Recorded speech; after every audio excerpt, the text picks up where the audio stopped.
नमस्कार, स्वागत है आपका सिटी पोस्ट लाइव में। मैं हूं मुस्कान। कंधे पर गमछा, पाँव में चप्पल, बिहार में वोटर अधिकार यात्रा के दौरान कितने बिहारी हो गए हैं राहुल गांधी।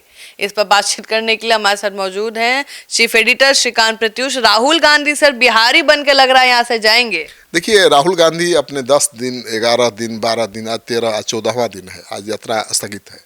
लेकिन अपने 13 दिन की यात्रा के दौरान राहुल गांधी ठेठ बिहारी अंदाज में नजर आए हैं। और बिहार में वोटर अधिकार यात्रा के दौरान उनका देख लीजिए बिहारी अवतार।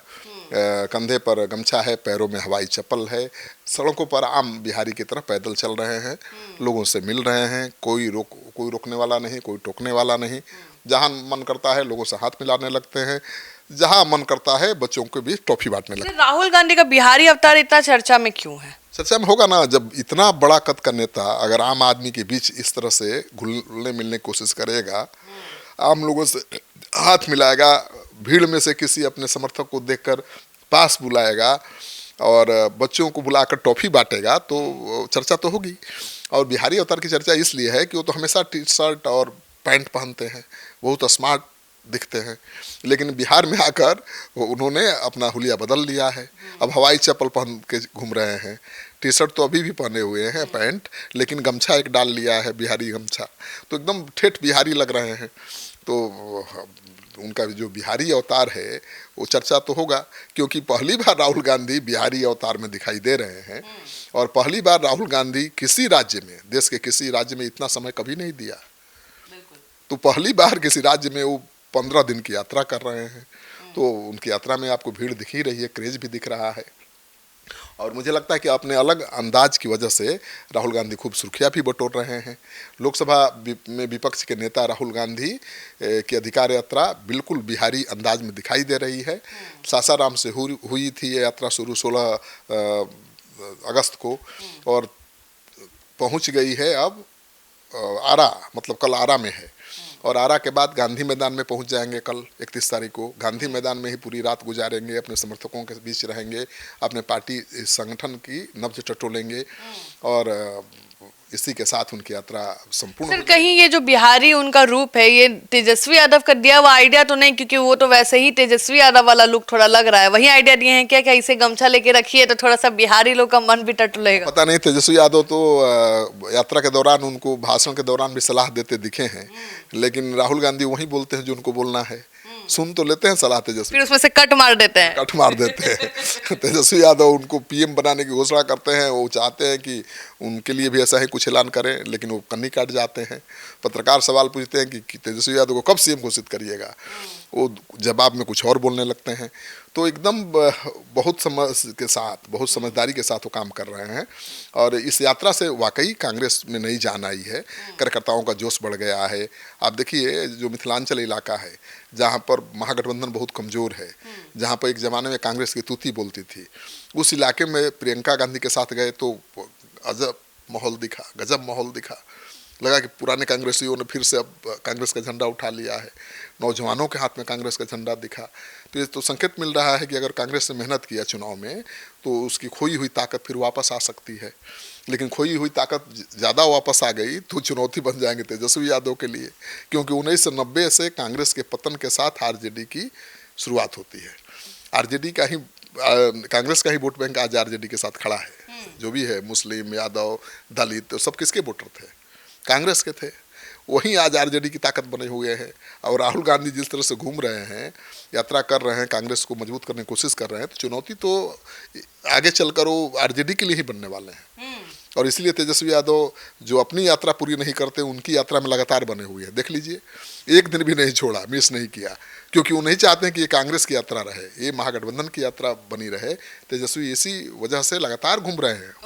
सर, इस बिहारी लुक से राहुल गांधी को कितना फायदा मिलेगा इस चुनाव में? कोई भी अपने लुक से लोगों को प्रभावित तो करता ही है। अब जिस होता है ना कि जैसा देश वैसा बेस, तो जैसे लोगों के बीच जाइएगा वैसा ही बेस बना कर रखिएगा, तो लोग सहजता के साथ आपको एक्सेप्ट करेंगे। अब राहुल गांधी बिहार में सूट बूट पहन के घूमेंगे तो लोग कनेक्ट नहीं करेंगे उनसे, उन लगेगा ये तो राजा है का बेटा है, ये तो राजकुमार है। लेकिन वो तो बिल्कुल देसी बिहारी, ठेठ गांव देसी अंदाज में दिखाई दे रहे हैं, तो लोगों को लग रहा है ये तो हमारे जैसा है, है बड़े परिवार का बेटा, लेकिन ये तो हमारे बीच का है लगता है। हमसे हाथ मिलाने में उसको शर्म नहीं है, संकोच नहीं है, वो डिटेल से हाथ नहीं धोता है। हमारे बच्चों को कंधा पर बैठाने से परहेज नहीं करता है और उनको गोद में उठाने में आनंद महसूस करता है, उनको टॉफी खिलाता है, हम सबसे हाथ मिलाता है, सबके साथ सेल्फी खिंचाता है। और जिसको नेता पहचानता है, बड़ी भीड़ में, हजारों की भीड़ में नाम लेकर बुलाता है, हाथ मिलाता है, उसका मान सम्मान बढ़ा देता है। बड़ी बात है, सुजा गांधी के साथ ऐसा ही हुआ। नेता आमतौर पर भीड़ में, जनसभा में अपने खास लोगों को भी नहीं भाव देते हैं, क्योंकि उनको लगता है कि इससे उसका भाव बढ़ जाएगा, उसका नाजायज उपयोग कर लेगा। लेकिन राहुल गांधी तो ऐसा नहीं करते। उनके जो खास लोग हैं अगर यात्रा में दिखाई दे दिए कहीं भी भीड़ भाड़, और खास बना देंगे, उनको और खास बना देते हैं। तो यही सब अंदाज लोगों को पसंद आ रहा है और कांग्रेसियों की उम्मीदें बढ़ गई हैं।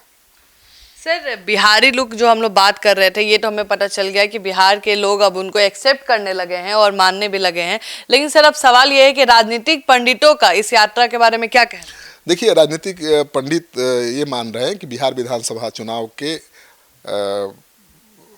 आखिरी क्षण में राहुल गांधी की यात्रा होती तो उतना फायदा नहीं मिलता, लेकिन विधानसभा चुनाव के पहले उन्होंने ये यात्रा शुरू करके पार्टी को बहुत लाभ पहुंचाया है। बिहार में कांग्रेस की स्थिति पहले से ही कमज़ोर है, 1990 से कमज़ोर है, लेकिन लोकसभा चुनाव 2024 में राहुल गांधी की न्याय यात्रा ने पार्टी को बहुत ताकत दी थी। अब वोटर अधिकार यात्रा सर के मुद्दे को राष्ट्रीय बहस बना रही है और तेजस्वी यादव ने राहुल को बड़े भाई कहकर गठबंधन की मजबूती दिखाने की कोशिश की है। यात्रा के दौरान राहुल ने बेरोजगारी, महंगाई, बिजली बिलों के मामले को उठाया है, जो बिहार के युवाओं की मुख्य समस्या है। प्रियंका गांधी की एंट्री ने बिहार में कांग्रेस को और ताकत दे दी है और सुपौल से सीतामढ़ी तक, जैसा कि मैंने बताया कि रैलियों में महिलाओं की अच्छी भागीदारी दिखी है। यह इंडिया गठबंधन को एकजुट करने की कोशिश भी हो सकती है, जहां कांग्रेस तेजस्वी को सीएम अभी मान नहीं रही है, अभी घोषित नहीं कर रही है, लेकिन महागठबंधन की सरकार बनेगी तो ये तो कोई भी समझ सकता है कि मुख्यमंत्री तेजस्वी ही होंगे। सर, क्या मतलब ये चुनावी लाभ के लिए ऐसा कर रहे हैं राहुल गांधी? अरे भाई, तो राजनेता चुनावी लाभ के लिए हर कुछ करता है। यात्रा कर रहे हैं तो काय करते कर रहे हैं, भगवान को खुश करने के लिए कि जनता को खुश करने के लिए। वो अपनी ताकत बढ़ा रहे हैं, चुनावी लाभ के लिए कर रहे हैं। इसके पीछे प्रेशर पॉलिटिक्स भी है। इस यात्रा से अब उनकी दावेदारी बढ़ गई है। अब सीट मांगेंगे। 70 सीट मिली थी, उससे कम सीट पर कांग्रेस नहीं लड़ेगी, मुझे जहां तक उम्मीद है। और देखिएगा अब सर, तेजस्वी यादव का मूड आपको लग रहा है कि 70 सीट देंगे? क्योंकि वो भी बोल रहे हैं, मना कर रहे हैं इंटरव्यू में कि अभी मैंने सीट बंटवारा नहीं किया, अभी देखूंगा। ठीक है, सीट बंटवारा नहीं किया है तो कैसे कह देंगे बंटवारा हो गया है। लेकिन कांग्रेस पार्टी 70 से कम सीटों पर अब चुनाव नहीं लड़ेगी, क्योंकि राहुल गांधी ने बहुत मेहनत की है और आगे भी राहुल गांधी बहुत मेहनत करने वाले हैं। तो राहुल गांधी को भरोसे में लेकर चलना ही तेजस्वी के लिए फायदेमंद होगा। तेजस्वी तो ऐसे भी मुख्यमंत्री तो बनेंगे ही बनेंगे ना। कांग्रेस अब उनके बराबर सीट तो मांग नहीं रही है। 70 सीटें पिछली बार भी मिली थी, इस बार भी मिल जानी चाहिए, लेकिन इस बार सीटों की अदला बदली बहुत होगी। अब पिछली बार कांग्रेस का आरोप था कि केवल हारने वाली सीटें उसे दे दी गई थी, 35 से ज़्यादा। इस बार कांग्रेस पार्टी अपना सर्वेक्षण करा रही है। 200 से ज़्यादा कांग्रेस के ऑब्जर्वर 3-4 महीने से फील्ड में घूम रहे हैं। ये तो किसी को पता ही नहीं है। किसी को पता नहीं है, वो लोगों के बीच जा रहे हैं, उनको भी पता नहीं है। वो राहुल गांधी के बेहद खास है और ज़मीनी स्तर पर वो कांग्रेस की नब्ज टटोल रहे हैं। वो ये देख रहे हैं कि कहाँ कांग्रेस जीत सकती है, कहाँ महागठबंधन कमज़ोर है। तो उस फीडबैक के आधार पर अब सीटों की मांग करेंगे राहुल गांधी और इस बार उनका स्ट्राइक रेट अच्छा हो सकता है कांग्रेस का। तो आप सुन रहे थे पूरे डिबेट को और आपको क्या लगता है, जरूर बताइएगा कि राहुल गांधी का बिहारी लुक आपको कैसा लगा। फिलहाल इस खबर में इतना ही, आगे की खबरों के लिए बने रहे हमारे साथ। तब तक के लिए धन्यवाद।